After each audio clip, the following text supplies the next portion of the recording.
Good afternoon, entrepreneurial clinicians. I am hoping, wishing, praying, send me good juju that the internet can maintain its stability for the duration of this call.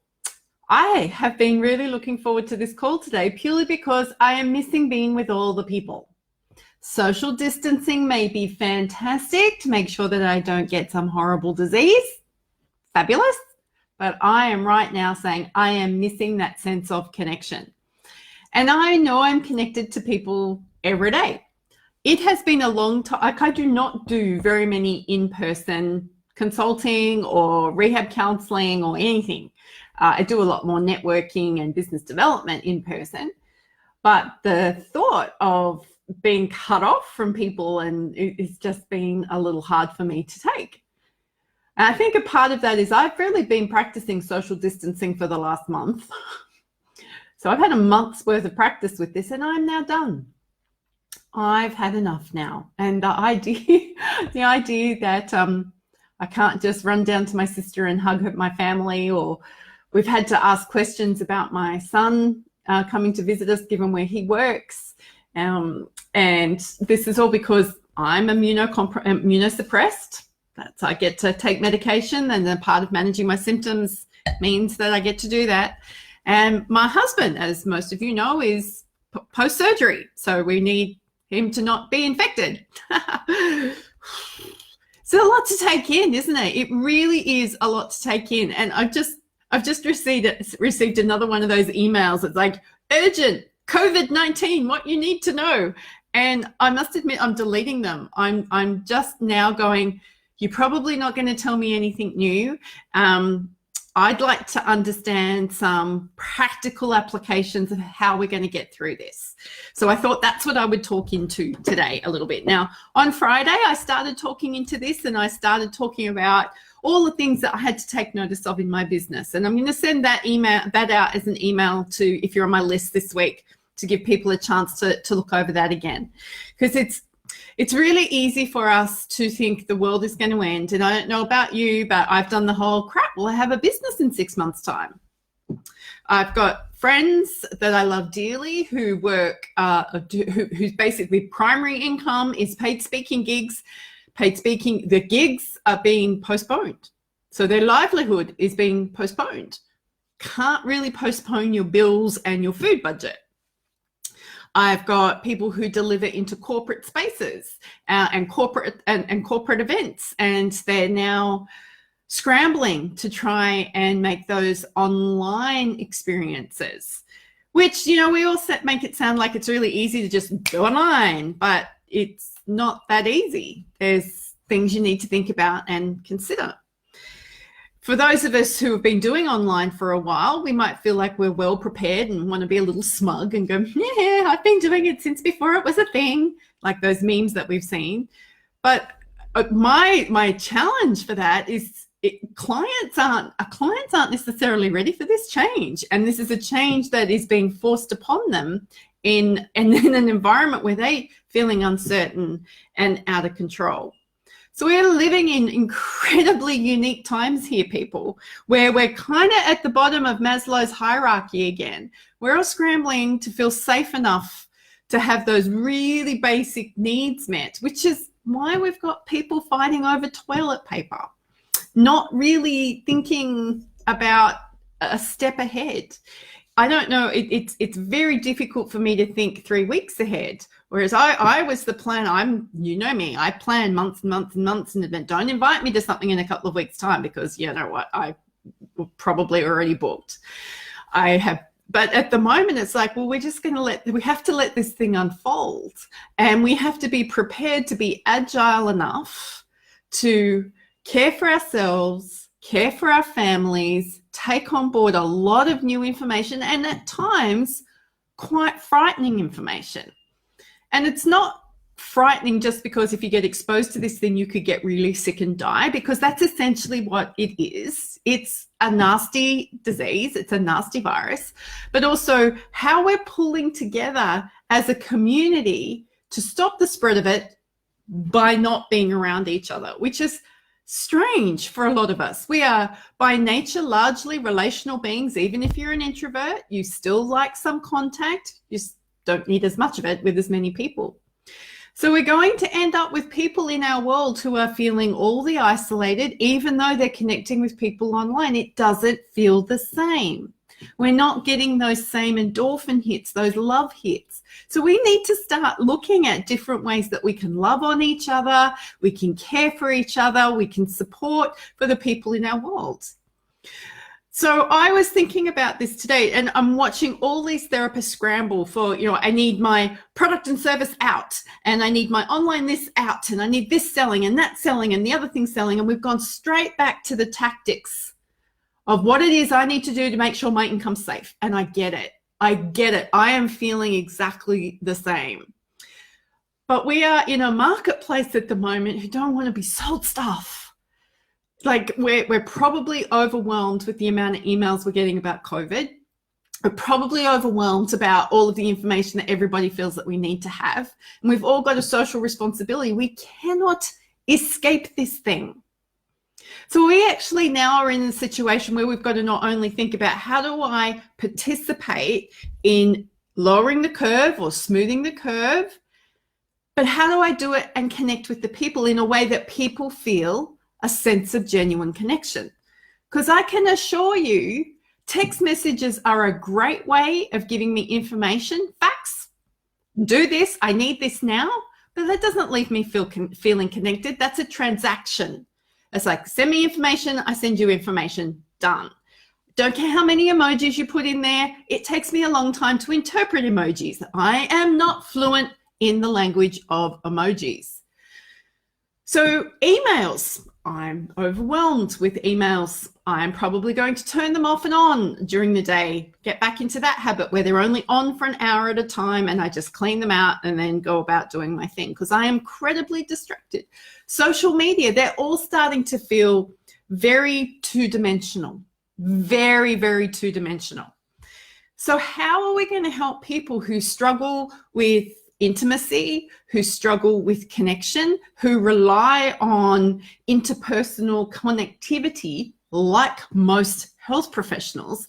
We get so much more information from people by observing them, by being in a space with them, not just by listening to them speak or reading their words on a page. So how is we as a collective now going to become strategic about giving people what they need? Helping people be connected, helping people not isolate, even though this is a time when we're encouraged to take isolation to a new level. Because just popping over and having a coffee with your neighbors next door is kind of off the table at the moment. Doing visits at a nursing home is kind of off the table at the moment. All our social inclusion programs for our people who've been out of paid work for a long time are kind of off the table at the moment.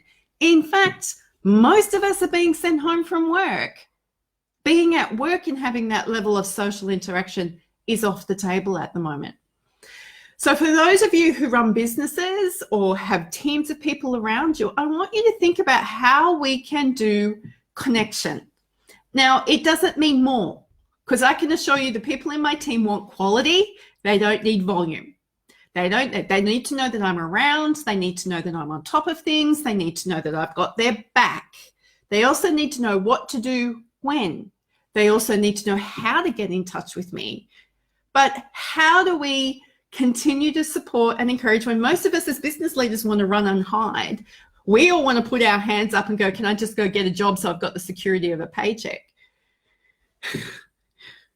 So it's really easy for us to run to tactics. Sorry, I'm laughing at Beck's little faces. Thank you, Beck. That's lovely. Yes, Jill, we want to feel supported. Everybody wants to feel supported, and we need to be creative about finding ways to do that. Exactly. That's exactly what I'm trying to express here. How can we do that? So the first thing that comes to my mind, if you can't come and see me, can you put something in my letterbox? If you can't come and see me, how can you connect with me? If I've got a tangible thing that I can hold on to, is that going to allow me to feel a little bit more connected? I've just picked up a lip gloss. It's not relevant. It's just, is that going to allow me to feel more connected? Is it mixing it up between, hey, can we actually make a time for a coffee date over the phone?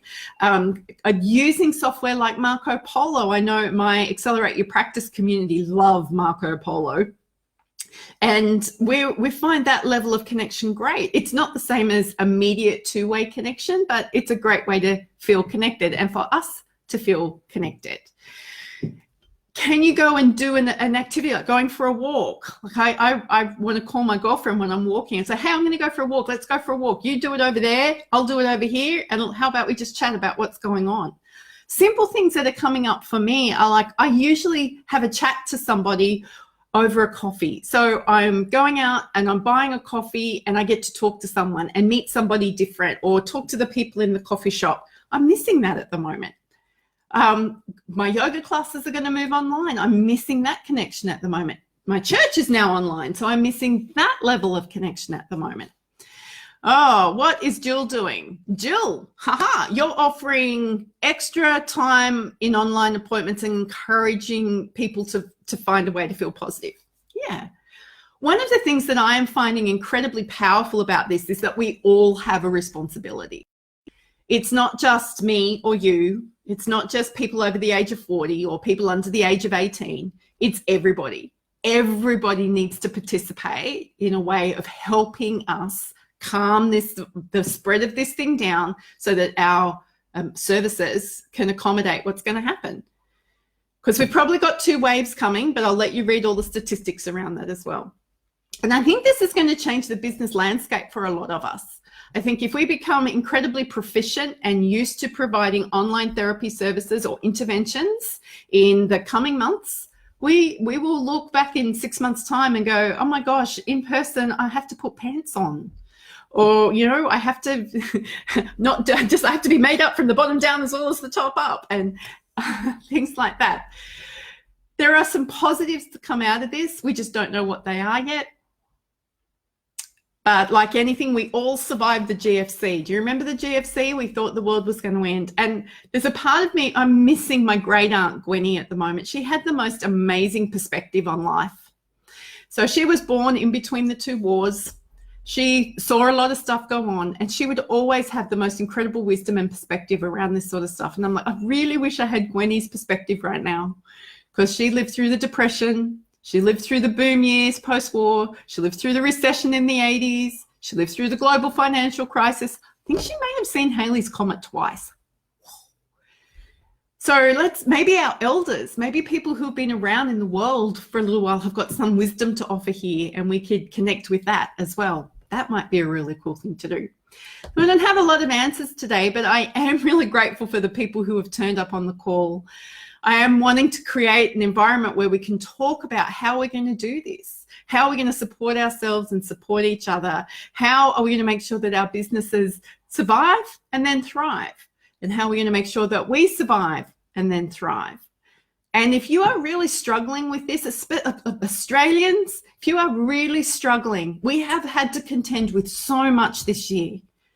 Please don't for a minute think that your feelings are negligible, that you have to go through this alone, that you can't reach out and ask for support because you're not sick. If you are experiencing any angst, any disappointment, if you're starting to weep all the time or incredibly anxious, reach out for help. You know what? We have got really skilled people who want to help. We're just a little stuck on knowing how to get to the people who need the help right now. So I can put you in touch with somebody if you want a referral. You could message me here. Just be very careful about what information you share. But you know what, Australians, I'm aware. I am incredibly aware of the emotional load that we are carrying. You know, bushfires weren't that long ago, and most of us hadn't recovered from that. And then we had floods, and now we've got this thing. So we are getting really used to living with a heightened sense of uncertainty and not feeling like we've got control on much. You don't have to do this on your own. All right, I feel like I've got the waffles, but that's me wanting to connect. This is Jill. What has Jill's got? Yeah, Jill, we have been hit really hard, and we're not a really big population either.